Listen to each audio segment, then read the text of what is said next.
Should we start? Yes. Okay. All right. I'm going to back it up a slide, and that's the intro, and we'll let that play, and then we'll start the presentation. Possibly.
All right, good afternoon. I am Robert Jackson, and I'm from openr2.org.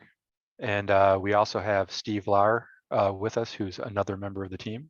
Steve Lauer at openr2.org. This is a project, it's a collaboration between Dassault Systems and ourselves. And it's what if we could turn fan-made replica props into completely autonomous robots?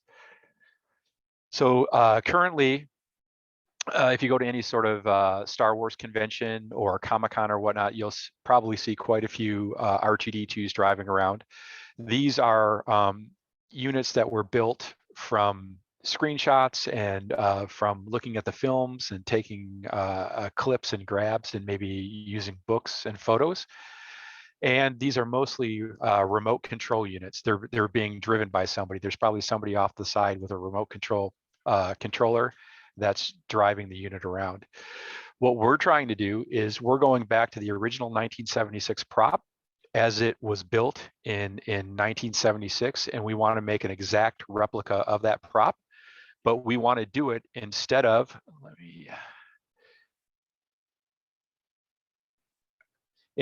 having all the 1976 remote control systems, which you can see with all the electronics in the head here. We want to turn this into a fully autonomous robot. So to do that, we have a couple of different groups coming together, 4 different things coming together and synergizing into a flashpoint. We've got the Open Robotics Foundation that has the ROS API for doing robotics programming. We have the 3D Experience Lab that's giving us all the design software, CATIA and Inovia and Simulia and all the applications that we need to do the design work. We have NVIDIA that now has robotics hardware that you can get for anywhere from $1,200 all the way down to a starter kit for $49 this year. And then we have the Replica Prop Forum, which is all the folks that are interested in making replicas of the props that they see on screen in the movies. So start off with is who is our team. We actually have two kind of groups or 2 columns here.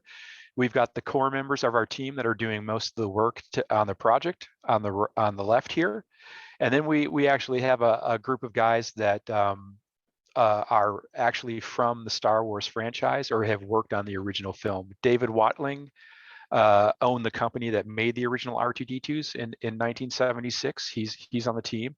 Neil Anderson that you see in this picture right here, he's fitting out the unit with the 2-leg to 3-leg transition mechanisms. He was on the original film in 1976. We've got Chris Cassidy. Those pictures that we just showed in the previous slide, those are stereoscopic pictures that Chris took, and he's got just a wonderful set of photos of what the insides and what the construction looked like of the original units. So those top 3 folks were from the original 1976 film, and they're helping out. We've got Don Bees, who's a member of the group. He was in charge of R2-D2 for the prequels, so the Phantom Menace and those films that came out in the late 90s. And then we've got Oliver Steeples and Lee Townsley. Oliver and Lee are fans that were recruited to work not on the prequels, but on the sequels. So the last set of movies that just came out, they were responsible for recreating and building the R2s in those films. George Lucas did not sell when he sold Lucasfilm to Disney. He kept all the props. He didn't sell any of the stuff to Disney. So Disney had to recreate or rebuild all of the props from the original films. And Oliver and Lee were in charge of rebuilding the R2-D2s. So we got quite a diverse team, both from just super fans all the way up to the original David Watling, the original guy who made the original R2 in 1976. How to find OpenR2 if you're interested in participating in the project. Our main place that we gather and do work is on Facebook. We've got a group called OpenR2. It's a private group, and you can see we've got heading toward 4,000 members right now. There's quite a lot of traffic through there, and we go into quite a bit of detail on every piece of the robot, how it was put together, how it was made, what materials were made, how it was fabricated. It's a really in-depth group. We probably do about, I'd say there's probably 10 or 20 posts a day going through on various different subjects. We also have a webpage, www.openr2.org. And it's not only is it we've got the main web page, but we got to back into a forum where we've got more traditional long-term forums. So the Facebook is a constant stream right to your phone, but we've also got the more traditional forums at forums.openr2.org. I'm going to jump to, I'll get more into the project a little bit later, but I just wanted to give you a couple examples of what the current latest and greatest projects we have since I think we did this last year. This is where we've made the most progress since last year.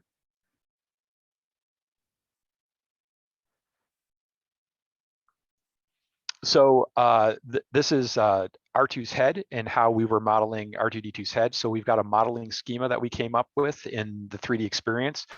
So we take a look at the physical props from 1977. We take a look at the pre-production materials from 1976. What we do is we make a master CAD model. That model is independent of any manufacturing or any material requirements. It just defines the geometry. From there, you're able to derive a 3D printable CAD model, maybe a CAD model for fiberglass, an aluminum CAD model, or a styrene CAD model. Those are the 4 most popular formats. And then from there, you can jump to, like with the aluminum CAD model, you can jump into the physical parts where we go out and have parts made by somebody like Exometry, who's a partner of Dassault. So starting with the physical prop, we would gather as many photographs as we can from anywhere we can get them, whether we buy stuff at auction or we get stuff from ILM or any of the folks that used to work on the film that still have photos laying around, or anything that's published on the web, any of the YouTube videos. We try and gather as many photographs as possible. This is the original Kenny head. This was the hero head from Star Wars in 1976, and that's what it looks like on the front, the back, and you can get a quick look at what the internals of that dome look like. So the first thing we would do is we would, like I said, we would try and go gather all the reference material possible. For the dome, the original dome was actually sculpted first in plaster. So you can see here's the original plaster sculpt. This we've got quite a good set of high resolution photographs of this plaster dome. This went up for auction, and unfortunately, we were not able to win this at auction. An executive who's VP of Amazon Pantry right now was able to outbid us on this one. So, but we did get quite a bit of high-res photographs from the auction house. We were able to purchase those. And if you can see, I don't know if you can see on here, if you zoom in, actually all the dimensions that they used to actually fabricate the aluminum domes from this plaster dome, you can see they're written either in marker or pencil or with pen right on the surfaces of this dome. So we were able to lift the dimensions right off of this. We also have the pre-production blueprints for the dome. So here's another place where we can go and we can measure stuff. We can get the basic dome curvature, the height. And when you compare the plaster dome to the actual pre-production blueprint, even though the pre-production blueprint doesn't have any dimensions on it, if you measure this and draw it and then compare it to what you have on the plaster dome, they come out identical down to like 10 or 20 thousandths of an inch. So the people that built this took the accuracy very seriously, and all this stuff lines up, and it all lines up. So once we get the material, we come in and we make what we call the master model. So this is a single solid. There's no manufacturing information captured here. It's material independent, and this is the model that will be used as input for all the downstream models to model any of the different, whether you're making it out of styrene or plaster or 3D printing it. We've got different teams. We've got Mr. Michael Badley. He runs a website called Mr. Badley's 3D Printed Droid.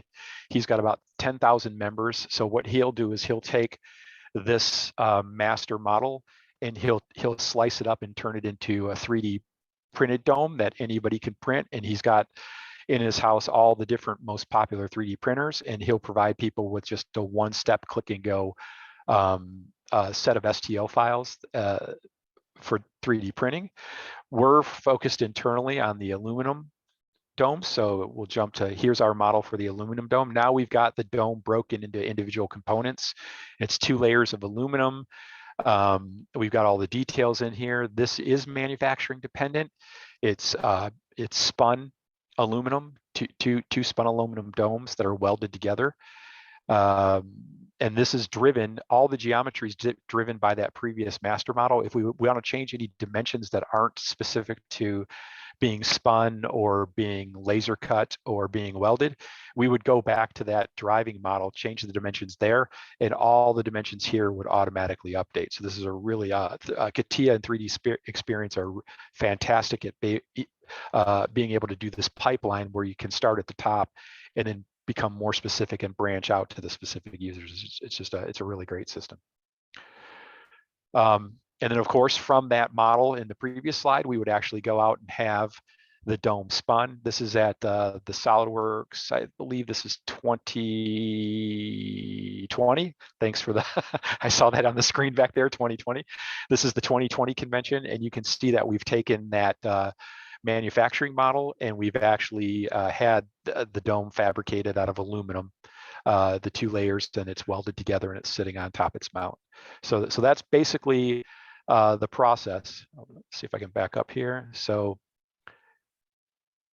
again, you start with a physical prop, and then you get your production materials, you make the master CAD model, you go to which manufacturing method you want, and then you end up with the physical part. And we can see that we did that. Here's the actual prop. Here's the pre-production materials. This is the master model.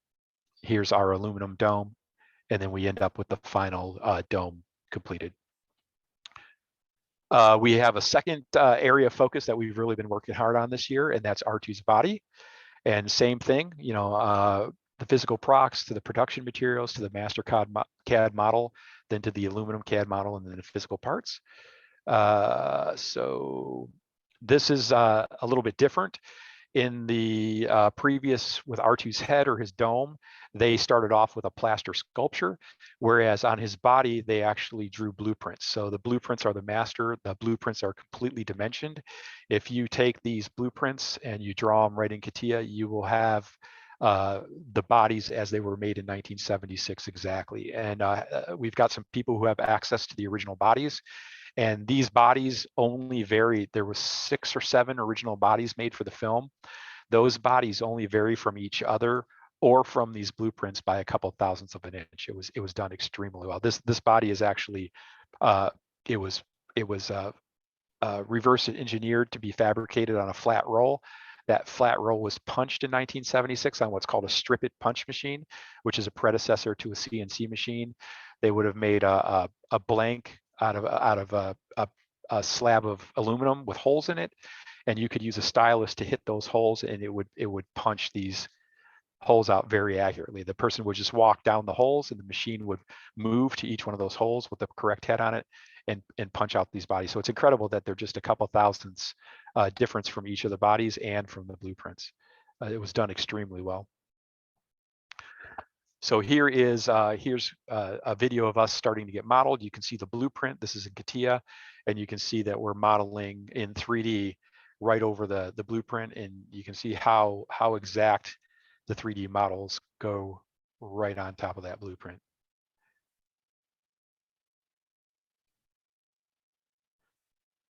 All right, so now we jump to the master model. So now we take, this is the single solid. Again, agnostic from any manufacturing process or any material, and this will drive all the downstream models, and any blueprints that are made will be made to this model. If I believe when this plays forward, yeah, you'll see that here's a couple of the blueprints that are made. So we've replicated in CATIA, the original blueprints are now replicated in CATIA exactly how they were done. So we've got the 3D model, but we've also got the blueprints. Blueprints are not really going to be used in manufacturing. They're kind of cool to hang on your wall. We've got a lot of requests from people that want us to print these out and either hand them out or sell them or make them available so that they can print them. So this is more of just a cool thing to have on your wall. However, going through and dimensioning the 3D models, we have caught a couple of modeling mistakes by then going and making the blueprints and making sure that the numbers match. I think you might have seen some numbers that were in red, and then there's a couple of dimensions that were like a 64th of an inch off that we had to go back and correct. All right, and then here we go from that manufacturing independent. Now we're getting into the dependent. This is 2 sheets of aluminum on top of each other. Everything's laser cut. Here you can see that we actually modeled the paint on this. So that paint, that's not the geometry in CATIA, just colored white. We've actually extracted all of those surfaces and made a separate model and put like a 10 mil offset on that. So that actually is the thickness of the paint, and that paint is the material. And what that allows us to do is the different R2-D2s in the different films actually had different paint jobs. And since the paint is physically modeled separately, we can use configuration and effectivity in CATIA and 3D Experience to actually filter between the different units with the different paint. It's pretty neat. All right, so I'm going to hop to the next slide. This is going to start playing, and this is, I did not build the body yet. I'm just getting my body built, but we have Ian Hughes in Australia, who's he's in charge of the body team, and he's done the prototypes, and I'll let him speak for a couple minutes on where he's at on the bodies. Hi, so here we have the open R2 frame and skins and the skirt section. Now these have all been welded up. I had a local TIG welder weld them for me, which from his point of view was an experience of a lifetime because it was very hard for him to actually weld the pieces that we have. Fundamentally, the problem and the difficulty arose, I'll turn this around, due to the thickness of the material. These plates here are 0.08 of an inch thick. The inner skin here that you can see here, this inner skin here is 0.04 of an inch thick, and this is 0.0625 of an inch thick. Welding some of these 0.08 inch plates to these thin pieces of aluminium was very difficult for the actual welder, but he was quite successful in the progress. If we actually come in closer, you'll be able to see a lot of the work that was done. So as you can see here, he basically did a reasonable amount of welds, but spaced around. He didn't do complete seam welds. He just did just fundamental small welds in the relevant spots. Now we've tried to follow, based upon photos of the original, I'll just turn this around a bit, the original remote control R2 from the first Star Wars movie. We've tried to follow where the welds were. that we can see from photos still surviving from that time. So we've basically been able to work out this type of setup here. These are shoulder plates that will have the legs attached to them. Fundamentally, like here, you can probably see there's a seam weld that's gone completely around. This needs to be relatively strong because it's going to be holding the legs on. So that part was heavily welded. These supports here had your welds in the four corners there, but fundamentally it's quite strong. Now, as you can see, if I go around, you've got these welds in most of the, like in the center of most of the supports or the verticals on the inner skins. So you'll have it in relatively centered there, centered there, centered there. There's other spots where that they were apparently needed to be. So yeah, most of where the welds went. If I come back out again and drop down, one other part that I got organized was what is termed the skirt of the actual R2. It's basically at the lower section, like the lowest part of the body. Now, the welder did it almost to how it would have originally been done. As I say, we've got seam welds here, seam welds along here, but we've kind of got about inch sections of seam welds as we go around here to hold that together. But it's fundamentally extremely strong. I have no problems with the actual structure integrity of this whole piece. If you actually look here, that this whole section here, I'm actually trying to put a bit of pressure on these parts, and they're fundamentally really strong as far as the welds are concerned. So yes, there's the overall welding that was done for me. If I can actually, I'll just place this down. This is the skirt section of the R2. So he's done a reasonably neat job of welding it internally to get a reasonably nice result on the outside of it.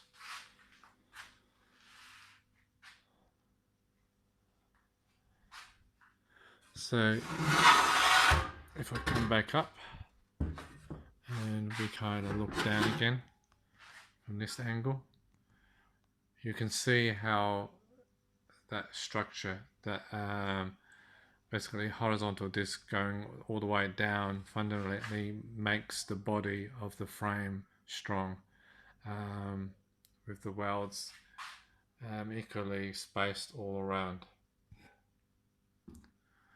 So yes, there's basically our welded frame at the moment. There's still a lot more work to do. There's still more welding that needs to be done. I have sections here that needed to be added in, that need to be welded up.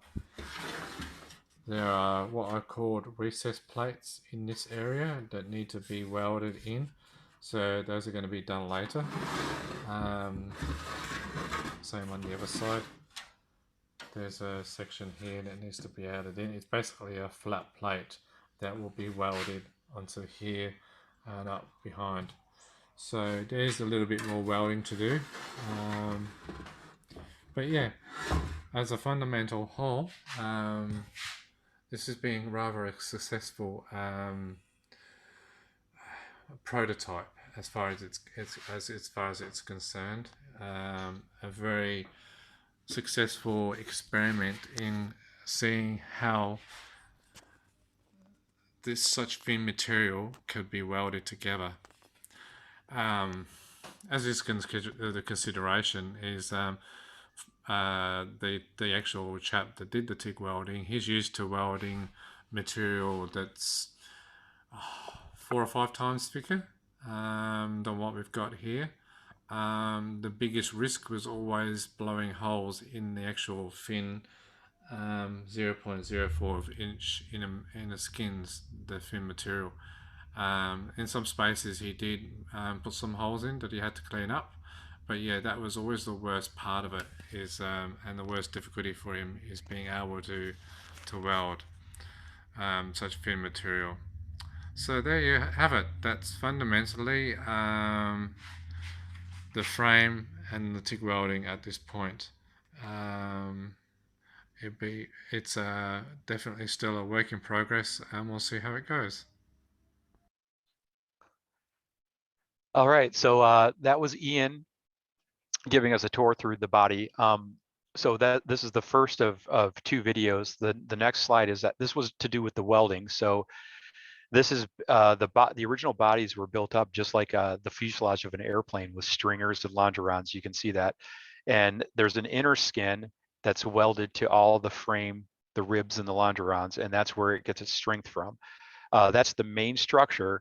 But then on the outside, the outer skin, that's riveted on. So you've got the frame and the inner skin welded.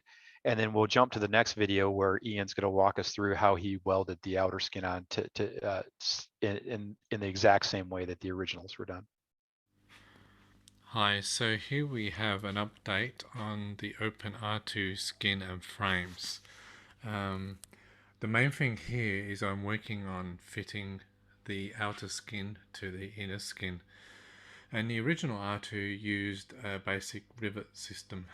Um, it probably did it more mechanically than what I'm doing it. I'm doing it reasonably manual, as in pre-drilling holes, countersinking the outer skin to fit the rivet, and then just basically using a hammer behind to flatten the rivet in place. But it's actually working quite effectively. Obviously, the original chaps that did this with better equipment than what I'm doing. But this is a prototype, and this is basically getting an idea on how it goes. I don't know if you already noticed, but here is the sample of the rivets. Here, as we go down, we can see that they are reasonably evenly spaced along. I can point them all out, but they're generally covering most of their areas. What I've discovered is to actually fit the outer skins on here. I've only really done the front section. That basically the gaps between each rivet need to be between 2 inches and 3 inches in distance to get a reasonable how would you call it, a reasonable stability of the outer skin on the inner skin. Now, just so you can see, if you can probably see in the bag here, is the rivets that I'm using. They're aluminium. They're fundamentally 4 millimeters long from top to bottom, and 2 millimeters as far as the top circumference is. So very, very small. But what I will say is this is a very effective method of holding these skins on. I'm actually finding that even with the way I'm fitting these, that these outer skins are staying really well on, really effectively. Going to be very hard to get off. And if I'd been using the correct method, which not all like to have used, there would be no way these skins would come off. So yes, it's coming together quite well. I'm still working my way around. Today's work was adding these rivets around the bottom here. I've got a lot of work to add rivets along the sides here, on both sides, and then I'll be continuing around the back. But fundamentally, there'll be a row of rivets along this area rivets along this area here. You know, a rivet in the bottom there. It's becoming very obvious where the rivets have to go. There just needs a lot of them. I started out with a pack of 100 rivets. I'm a fair way through them already. I've ordered another 2 packets because I'm just going to go through lots of rivets for the whole process. And once this is done, I'll actually be fitting panels that go in these cutouts back on, and they will have like a panel that will fit here. If you can see that, will actually have 4 rivets, so 1 in each corner. So a lot of the panels are going to be even more fitted. Okay, well, that was just a basic update that I thought you might be interested in.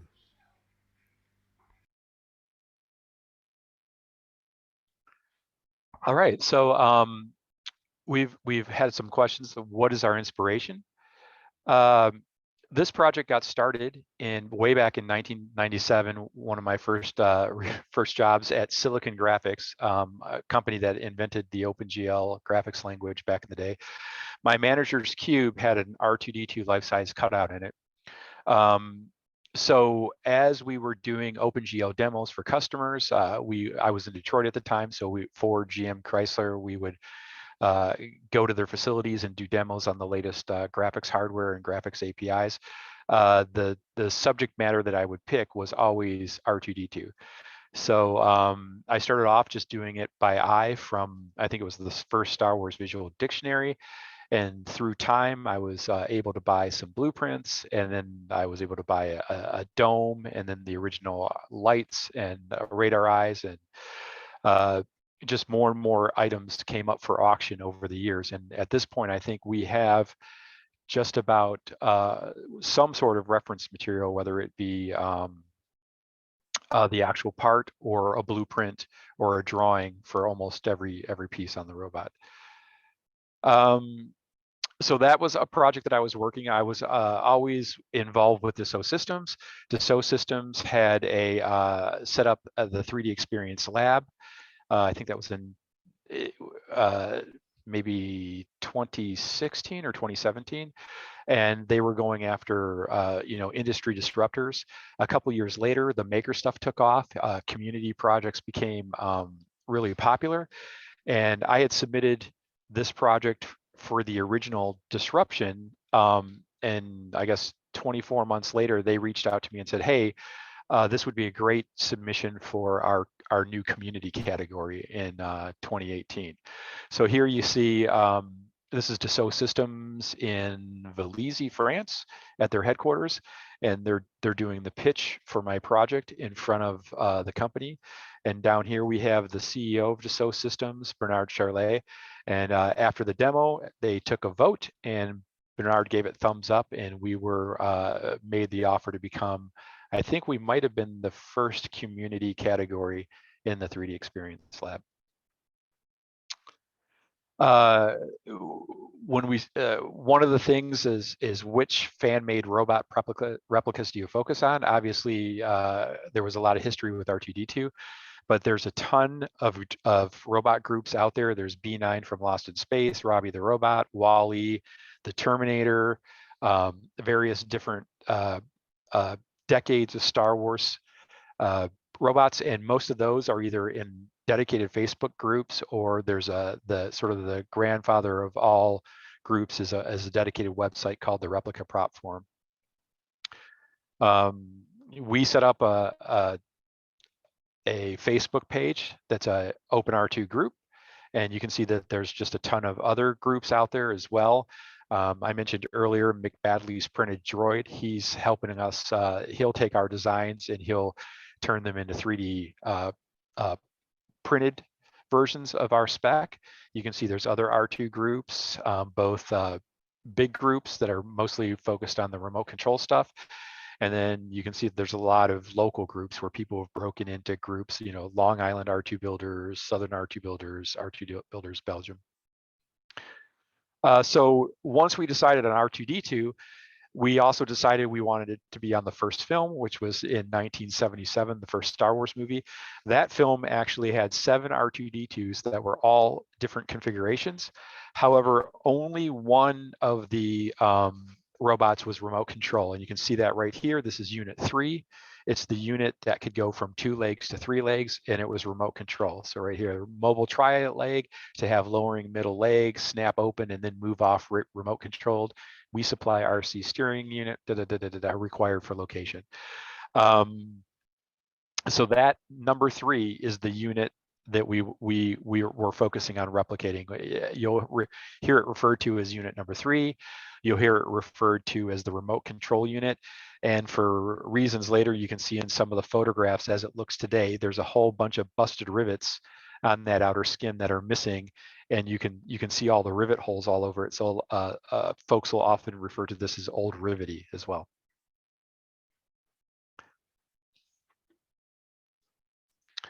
All right, so like I said, we've got quite a bit of source information. We've got the original people who worked on the film, like Neil here. We've got found props. We've gone out and gotten the same found items that they used on R2-D2. In this case, R2-D2's eyeballs are actually aircraft reading lamps. These are from a 1970s jet, and they were repurposed for his eyeballs. We've got blueprints. We've actually got some of the original production domes, and then we've got a lot of photo reference that people who worked on the original film have contributed. Where are we located? I actually have, we're based out of Tennessee. Halfway between Memphis and Nashville is where my location is. I've got a makerspace in town. You can see what that makerspace looked like, and we're renovating it. It's called the Machine Shop. And inside, we've just got some CNC equipment and some hand machines, and that's what we're making all of our R2-D2 parts out of. We also have another location in Columbus that we use quite a bit, and we've got quite a few members in the group that co-locate or cohabitate here. They've got their offices in this location. This is in Columbus, Ohio. And this is a huge facility. The upstairs is all the offices, and the downstairs are all the machine shop and the wood shop and the welding shop and the sheet metal shop. What have we accomplished so far? We've got we're just wrapping up modeling everything. We've pretty much got everything that we need modeled in 3D, and it's all ready to go. This is just some photos of the modeling that we've done, and we're getting into the prototyping to where all of the physical stuff is now being built for real. We saw Ian doing a presentation on his sheet metal skins earlier. I've been working on the neck ring. This is what makes the head rotate. This is a solid piece of aluminum that's milled. It's 18¼ inches in diameter by 1 inch tall, so that's quite a beefy piece of metal. It's CNC'd machined, and then it's put together in this configuration where it's actually it's aesthetic from the outside. You know, it looks like the R2 neck bearing that you're used to seeing in the films, but it's actually functional too. This actually is a real head bearing that rotates around, and that's what's used to rotate the head. One thing to note that the 1976 R2-D2s that were in the first film, although in later films they had remote control motorized rotating heads, all the heads in the first film were manually rotated on this bearing system. If it was the units that had Kenny Baker inside, he was inside turning it. If you ever see the remote control unit head turn and look really closely, you'll actually see Kenny Baker in the background. He's actually standing behind the unit turning the head. So there was no motorized head turning in the first film. Here's some other parts I was working on. These are the aircraft lamps, where you can see that we're replicating these. These are all sheet aluminum except for the grip. We call it the grasp, where you grab onto the reading lamp and you point it at whatever you're reading at. And this piece right on the top is Bakelite.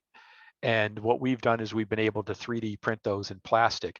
And these are just down to, I think the resolution on this is 0.025 millimeters. So these are just exact copies, including all the original manufacturing. These are Bakelites. There's a parting line on the inside, and there's a parting line on the outside, and there's a flashing on there. We've actually scanned these in, and the replicas have all that detail included. This is the leg drop system. This is the mechanism that allows R2-D2 to go from 2 legs to 3 legs in the remote control unit.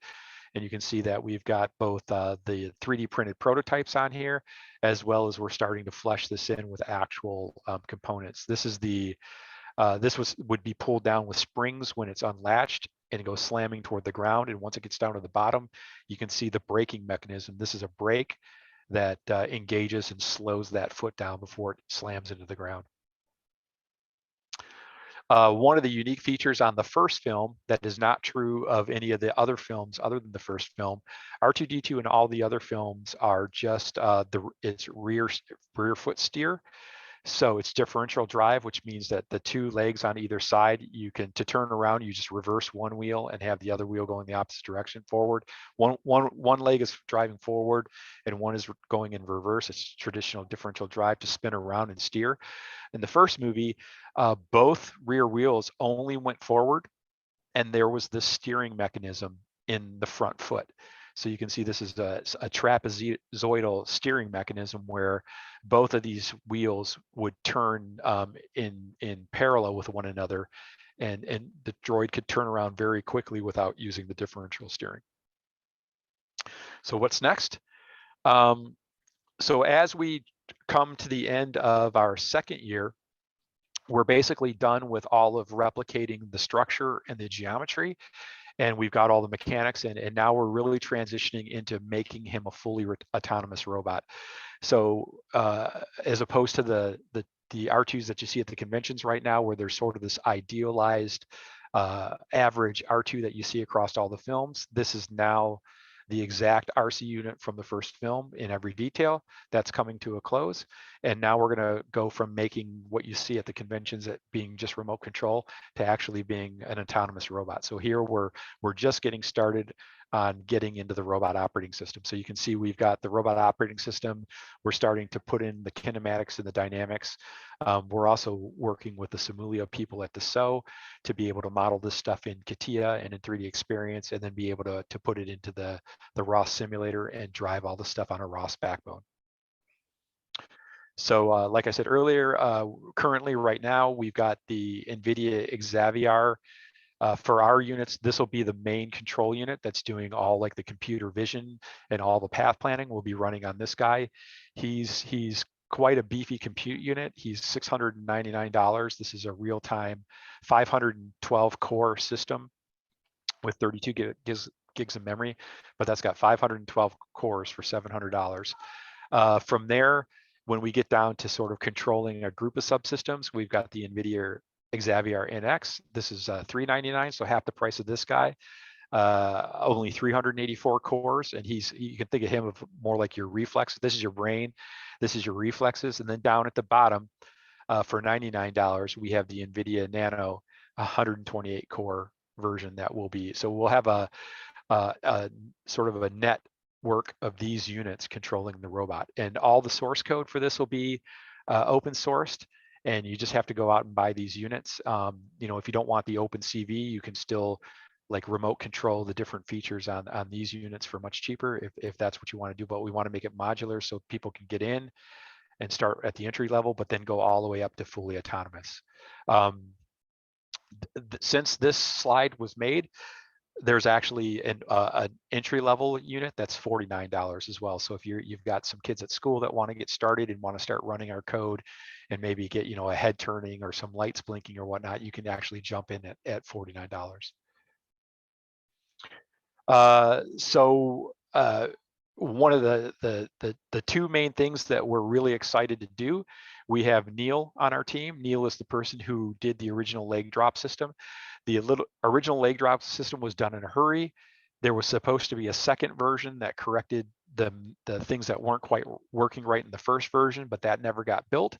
So Neil has joined the team, and he's really excited that we're going to build the second version of the leg drop system.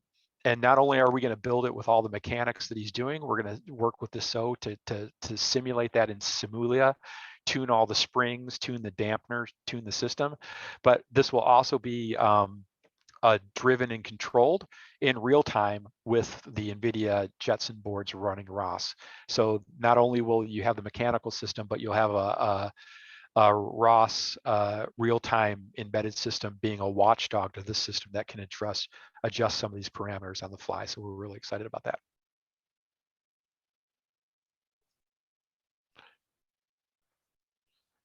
For this project, we didn't use we didn't have to use something like Fusion 360. We didn't have to use something like Onshape. We didn't even use SolidWorks on this. We were able to jump in right with the highest end offering that Dassault has with CATIA and Innovia, and we'll talk about some of the things that this afforded us to.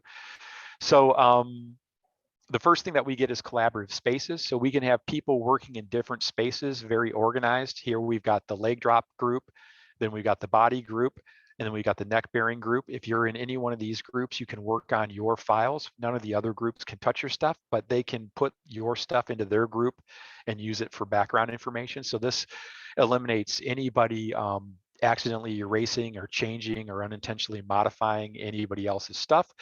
These collaborative spaces also let people work anywhere in the world. Like Ian's in Australia, he's working on the body while I'm in Tennessee, working on the neck brace while Neil is in England working on the leg drop system. And we all have our own workspace, but we can all see each other's stuff updating in real time as we're working on this. So this is the collaborative spaces, the reservations, the ownership. This was just a really tremendous tool for helping us to get up to speed in a real hurry. Another thing that the system does is it allows us to do versioning.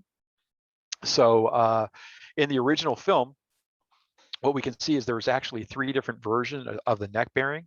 Up here in the corner, this is what was designed on the blueprint. You can see that they were bolting stuff down with a bolt where you had to reach in the head from underneath and kind of get a wrench up there and tighten it down. And that was really painful. So they quickly got rid of that and went to the second version where they just got pins on here and a rubber grommet in the dome. So they would sit it down and they didn't have to bolt it down, and the rubber grommet with the friction would keep that, even when you tilt it, it would keep the dome in place.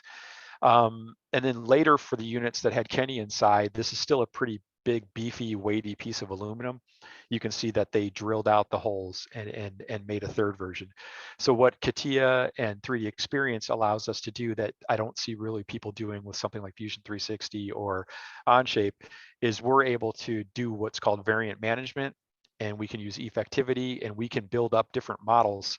So I can make an R2 that's as it is on the blueprint at the same time that I've got this second version A as it was made on the remote control unit, and then I've got version B as it was made on all the Kenny units. Those all live on top of each other in a single space, but then we can filter it to say, okay, I want to filter to see what the blueprint looks like, and it would filter these 2 guys out, or I want to filter to see what the RC unit, filter these guys out, or I can filter the Kenny and it would filter these guys out. So we can design all this on top of each other, but we can use what's called config filters to just bring up one model at a time. So this is very powerful for our project.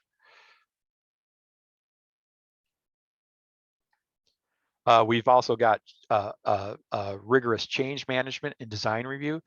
So we can use all the design review tools to make slides. You can see I've got a design review up here where I'm walking through the slides and I'm showing places where we might have missed something, or when we looked at a blueprint, we're off by a 64th of an inch, or we've got an interference, or somebody made a mistake.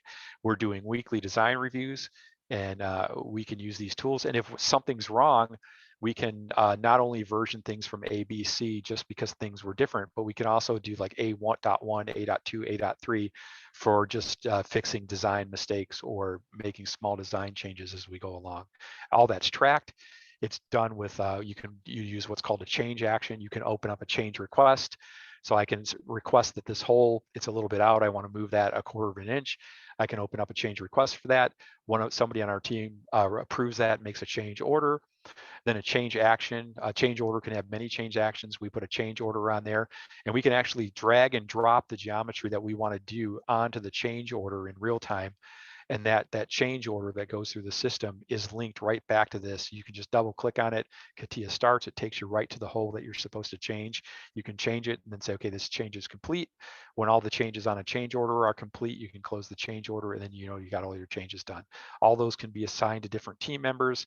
You can manage all that through the project management. It's all integrated. So the design reviews, the change management, the effectivity, all of this stuff, the PLM is all natively tied together in CATIA. All this stuff works in CATIA. It's not like you're saving out or checking stuff out and working in the CAD and then checking it back into the PLM system.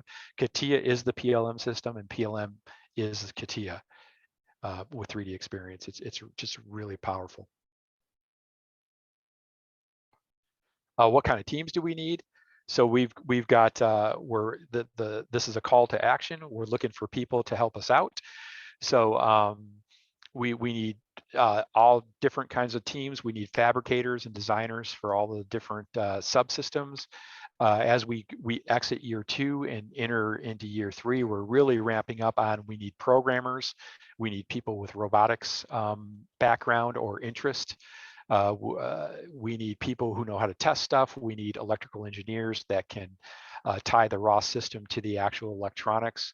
And we need mechatronics people that know a good deal about motors and controlling things with motors. Here's the neck bearing system. So you can see we're transitioning. Here's a Jetson. We got a couple motors here, some stepper motors and some servo motors. And we've got the stuff hooked up, and we're just getting to where we're gonna fit in a neck rotation system that you can see. So typically a team, for instance, it could be a team leader could be somebody who's an industry expert, or it could be a community college professor. The team members could just be people that are interested, or it could be community college students working under the professor. It could even be a high school professor with his team of students. All these folks are welcome.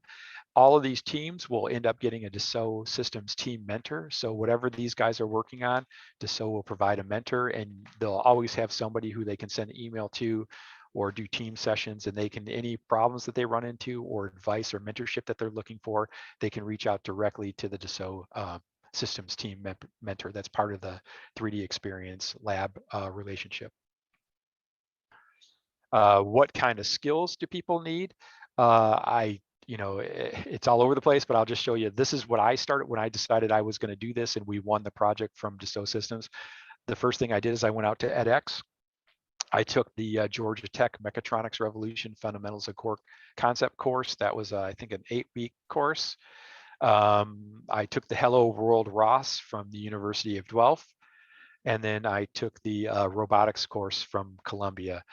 And I gotta say, I have a degree from, I'm from the University of Michigan, and I've got both a mechanical engineering and electrical engineering background. And this class on edX on the web, this robotics class from Columbia X, was probably the hardest class I've ever taken in my life. It was really challenging, but really rewarding. But this is the kind of stuff that you're looking at, like a background in mechatronics, real world implementation with programming in ROS, and then a background in things like path planning and articulating the motors, doing things in kinematic space. What are the projects? This is just a short list of all the foot steering, leg drop, logic control, differential foot motor control, HP movement, all the typical things. These are the guys on the teams that we have working right now, and these are all the open projects that we're looking for help with.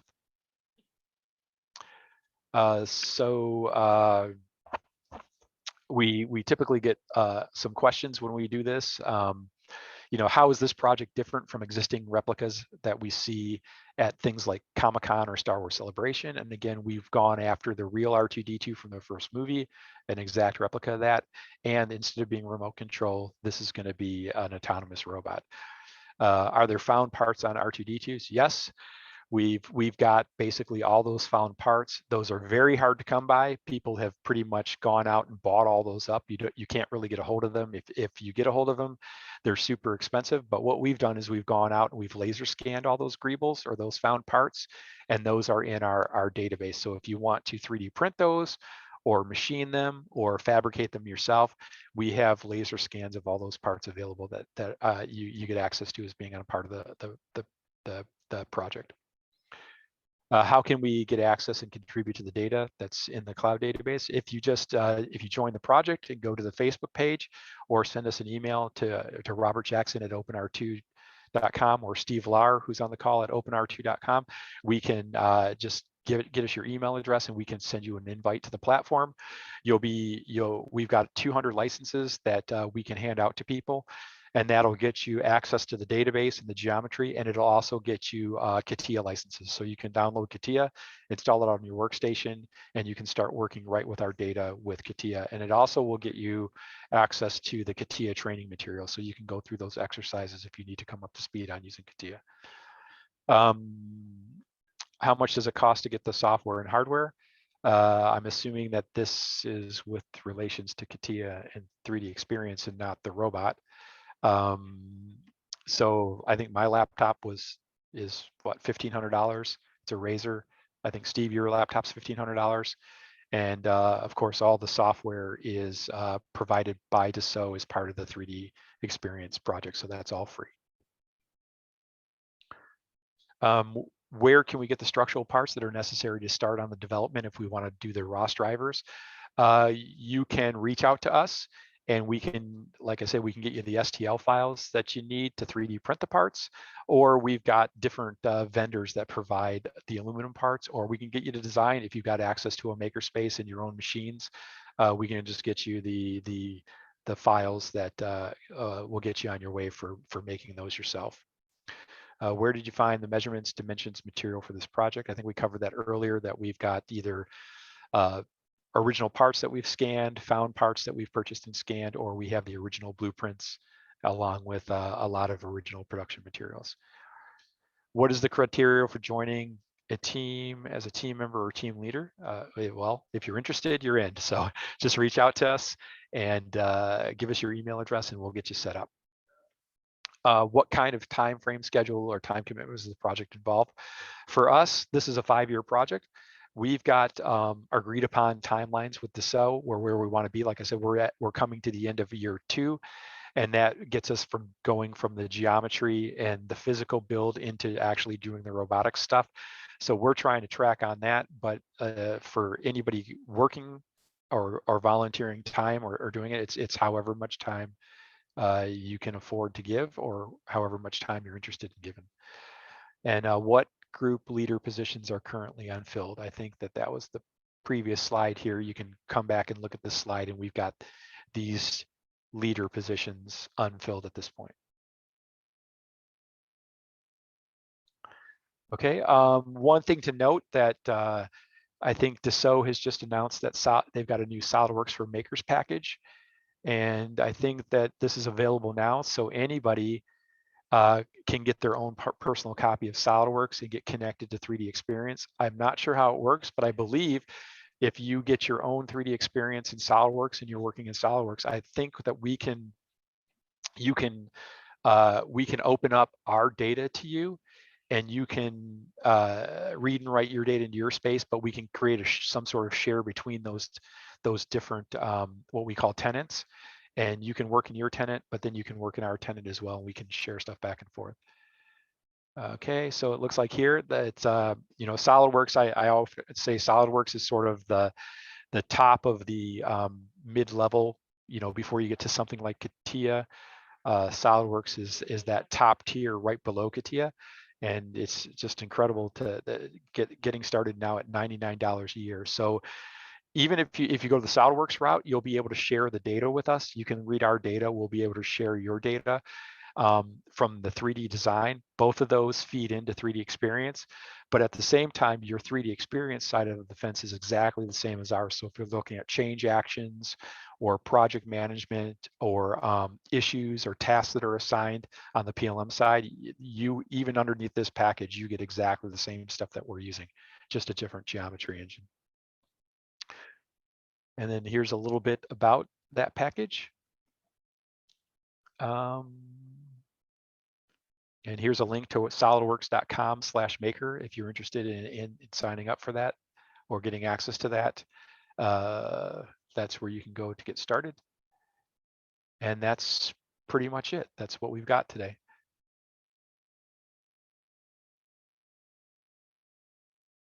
Oh, look at that, an hour to the minute. Wow. Do you see that, Steve? Is Steve still on? Boy, 60 minutes exactly. Amazing. I'm here. Thank you. Thank you. Thank you very much for this great presentation, Robert. All right, and thanks for everybody that joined. And I think this is being recorded, right? So it'll be shared and other people can watch it. And thanks for joining.